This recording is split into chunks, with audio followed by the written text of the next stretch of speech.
দর্শক, আমি শেফ লাবি রহমান স্বাগত জানাচ্ছি ইফাত দোষে মজাদার রান্না। কেমন আছেন আপনারা? বুঝতে পেরেছি অপেক্ষা আছেন তো, আর অপেক্ষা নয়, চলুন শুরু করে দিচ্ছি আজকের আয়োজন। এই মুহূর্তে আমার সঙ্গে যিনি রয়েছেন, চলুন আমরা পরিচিত হই। আমাদের সবার প্রিয় অভিনয় শিল্পী আর কেউ না, কাজী নয়শাবা। কেমন আছেন? খুব ভালো আছে। আমিও খুব ভালো, আপনাকে দেখলেই আমার ভালো লাগে। আমারও খুব যোদ্ধা যোদ্ধা মনে হয়। একদম আমরা দুই যোদ্ধা। এক্স্যাক্টলি। আপু, আজকে খুব কমন একটা জিনিস আমি রান্না করব, যেটা ইফতারে ওটা ছাড়া চলেই না অনেকের, ওটা খাবেই। এবং এটার বিশেষত্ব হচ্ছে যে কিভাবে রান্না করে সেটা শেখাবো আমার ফর্মুলেশনে। ঠিক আছে, ওকে শুরু করবো। হ্যাঁ হ্যাঁ। প্রিয় দর্শক, সবাই আমরা হালিম পছন্দ করি এবং খাই, বাট আমার রেসিপিতে হালিম রান্না করা আপনারা দেখেননি, দেখলে আপনাদের ভালো লাগবে। খুব সহজ একটা রেসিপি, চলুন শুরু করে দিচ্ছি। চলুন। এই যে ইফাত রসুয়ের শাহী হালিম মিক্স, এটা আমার করা। এখানে মশলা আছে, গুঁড়ো আছে। আপু, আমি যেটা দেখাতে চাই সেটা হচ্ছে এটা কি করতে হয়, ভেতরের যে ডালটা আছে ওটা গরম পানি দিয়ে 3 আওয়ার্স ভিজিয়ে রাখতে হয়। আচ্ছা, তারপর এটা এফেক্টিভ হয়। ওকে, ঠিক আছে, ওর কাজ করা শুরু করে। কাজে আমি সময় স্বল্পতার জন্য জিনিসটা করে রেখেছি, এখন আমি বাকিটা করবো। মানে ইফাত যে কত জীবনটাকে সহজ করে দিয়েছে, একদম, একদম। মানে দারুণ ভাবে।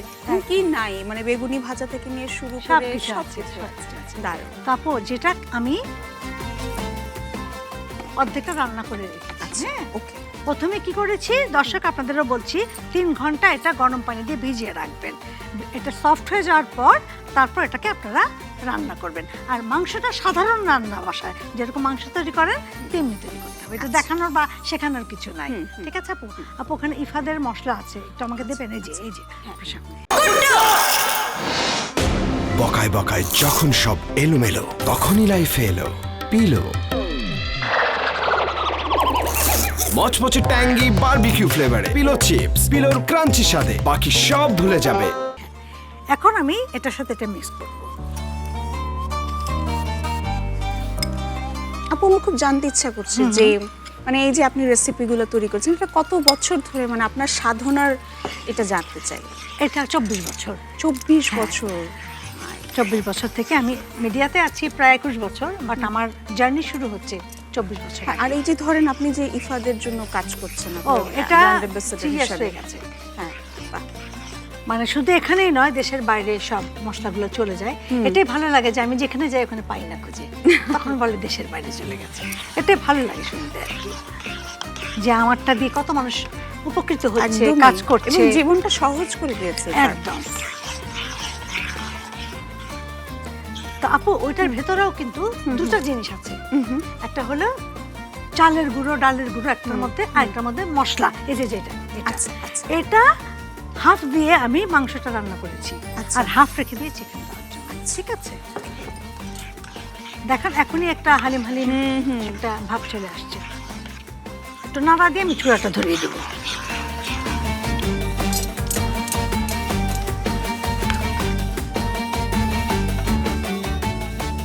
আমি এখন এটাতে চূড়াটা ধরিয়ে একটু পানি দিই। হ্যাঁ,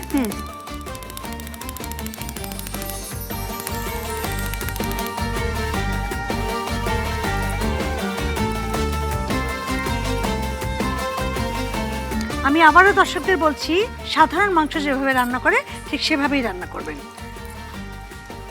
শুধু সঙ্গে থাকবে ইফাদের প্যাকেটের যে মশলা, ওটা হাফটা ওখানে চলে যাবে। আর যদি জানতে চাই এখানে কতটুকুন আছে, 1 প্যাকেট ওটার গুঁড়ো আছে, আর 500 গ্রাম মাংস আছে, মানে রান্না করে আধা কেজি। ঠিক আছে, রেশিওটা বলে দিলে সবার জন্য সুবিধা। যদিও এখন অনেক ছোট ছোট পরিবার, কিন্তু বাড়িতে তো লোকজন আসে, সেটাই, সে পরিমাণটা জানা থাকলে হ্যাঁ সুবিধা।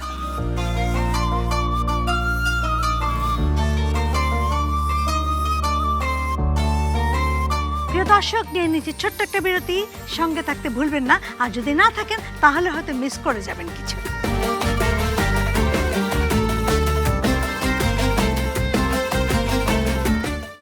আসল কাজু, প্রিমিয়াম বাটার, ট্যাঙ্গি অরেঞ্জ আর চকলেটের এক একটা দারুণ কম্বিনেশন। মুডকে করে ডিলাইট এনি টাইম।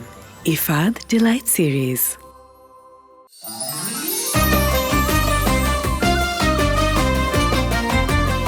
সঙ্গে থাকার জন্য অনেক অনেক ধন্যবাদ, ধৈর্য ধরার জন্য অনেক অনেক ধন্যবাদ। চলুন যাই সেকেন্ড স্টেপ।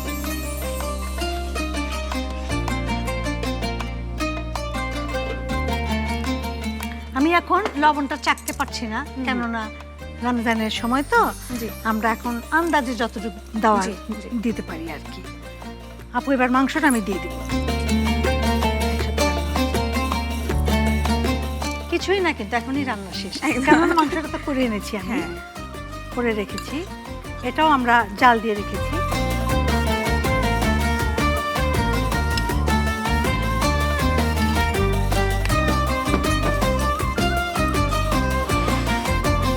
আপু বলেন, কাজের কথা বলেন কিছু শুনি। খুব ঈদের কোনো মজার অভিজ্ঞতা, ছোট হোক বড় হোক, যে সময়টাতেই হোক। হ্যাঁ ওরকম হ্যাঁ, কিছু? মানে ঈদ বলতে তো মানে আমাদের মেয়েদের জন্য তো বাপের স্মৃতি অনেক বড়। একদম তো প্রিন্সেস। একদম। আর আমি যেহেতু তার মানে একমাত্র কন্যা, তো আমার বাবা আর্মিতে ছিলেন, সো খুবই ডিসিপ্লিনের মধ্যে বড় হয়েছে। আসলে তাই। ডিসিপ্লিনের মধ্যেও যে জিনিসটা খুব ভীষণ ভালো লাগতো, আমার বাবা মানে প্রতি সময় ধরেন গাছে বকুল ফুল হচ্ছে, কামিনী ফুল হচ্ছে, শিউলি ফুল হচ্ছে, আমার বাবা আমাকে ফুল চেনাতে নিয়ে যেতেন। আহা, তো কি দারুণ স্মৃতি, হ্যাঁ হ্যাঁ, এবং ধরেন ফুলের মালা গাঁথাটাও আমি তার কাছ থেকে শিখেছি। মানে আমি এটা বাহ। বলার কারণটা হচ্ছে যে আমরা ডিফেন্স মানেই ভাবি যে খুব রাগী অথবা এরকম, কিন্তু আমার হ্যাঁ তাদের যে পারিবারিক একটা বন্ধন থাকে, একদমই। এটা অনেকে বিশ্বাস করে। এবং ভাবে আমার- কমান্ডিং অফিসার সব জায়গায় হতে হবে। এক্স্যাক্টলি, মানে আমি একদমই ধরেন বাড়িতে আমি তো কুকুর বিড়াল মানে আমার মতো করে ছোট্ট করে রেস্কিউ করি, সেটাও কিন্তু আমি আমার বাবার কাছ থেকেই শিখেছি। আচ্ছা আচ্ছা। মানে বাড়িতে শালিক পাখি পড়েছে, কোনো একটা কাকের কোনো অসুবিধা হয়েছে, বিড়ালের কোনো অসুবিধা হয়েছে, সেই সব সময় মানে বাড়িতে যা আছে সেটা দিয়ে একটু হলুদ লাগিয়ে দিল, একটু গাঁদা ফুলের যে আপনার আয়ুর্বেদিক দিয়ে দিয়ে, তো সেটা এখনো আমার মধ্যে আমি ক্যারি করি। তো আমার কাছে স্মৃতি বলতে, এবং রোজার মাসটা ওই একই সময় ঘুম থেকে উঠতে চাইতাম না, আব্বু ডাকলেই সাথে সাথে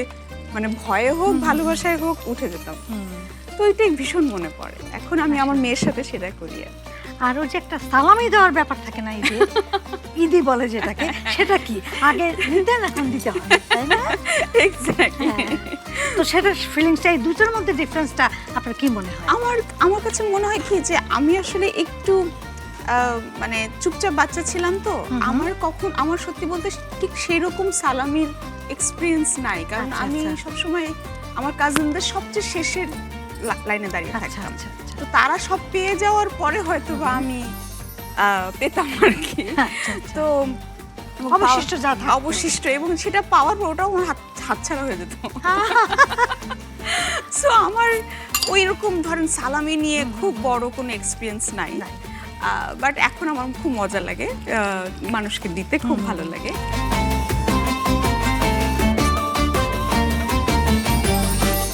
আপু এখন আমাদের এটা পরিবেশন করার সময় হয়ে গেছে। জি হ্যাঁ কি দ্রুত হয়ে গেল না? হ্যাঁ, ওই যে জিনিসটা তো এগিয়ে রাখলাম আমরা আগেই। এই 2.5 ঘন্টা 3 ঘন্টা ভেজানোটাই আর কি সবচেয়ে বড়। সবকিছুর একটা লিমিটেশন আছে না টাইমের।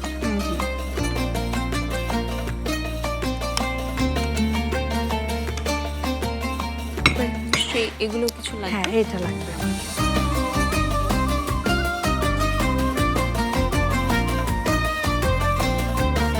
আমাকে একটু কালো জিরাটা দিতে পারেন? হ্যাঁ,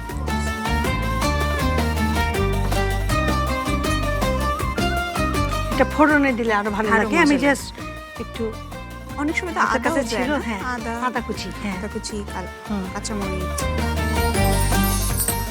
তার উপর আমি আরেকটা জিনিস দিব, সেটা হচ্ছে সর্ষের তেল। আমার এটা প্রিয় ইফাদের। জিনিস। আচ্ছা, সর্ষের তেল যে কি ভালো, হ্যাঁ, এটার কাঁচা গন্ধ বলেন তো, পাকা হ্যাঁ, বলেন সব যখনই সবকিছুতে এখন ফ্লেভারটা পুরাই চেঞ্জ হয়ে যাবে। তাহলে আপু নিজেই সুন্দর, ওকে আমি আর সুন্দর করার চেষ্টা করলাম না। তৈরি হয়ে গেল আমার হালিম। দারুণ আপু, দারুণ, থ্যাংক ইউ। এবং মানে আমি যতই আপনাকে দেখছি ততই অবাক হচ্ছেন? না, ততই মুগ্ধ হচ্ছি। thank you. মানে এত ঝটপট, এত দারুণ এবং সুস্বাদু এবং এটা পুষ্টিকর তো ইফাত খাবার। আমাদেরকে শিখিয়েছে। হ্যাঁ, এবং জীবনটাকে সহজ করে দিয়েছে। একদম।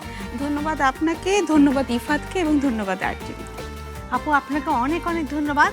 ধন্যবাদ আমার প্রিয় দর্শকদের যারা প্রতিদিন আমাদের অনুষ্ঠানটি দেখেন এবং ভালো লাগলে রেসিপিগুলো সংগ্রহ করেন। এরকম সুন্দর সুন্দর রেসিপি নিয়ে আবারও হাজির হব আপনার ঝুড়ি ভরাতে। সে পর্যন্ত ভালো থাকুন, সুস্থ থাকুন, সুন্দর থাকুন আর টিভির সঙ্গে থাকুন। আল্লাহ।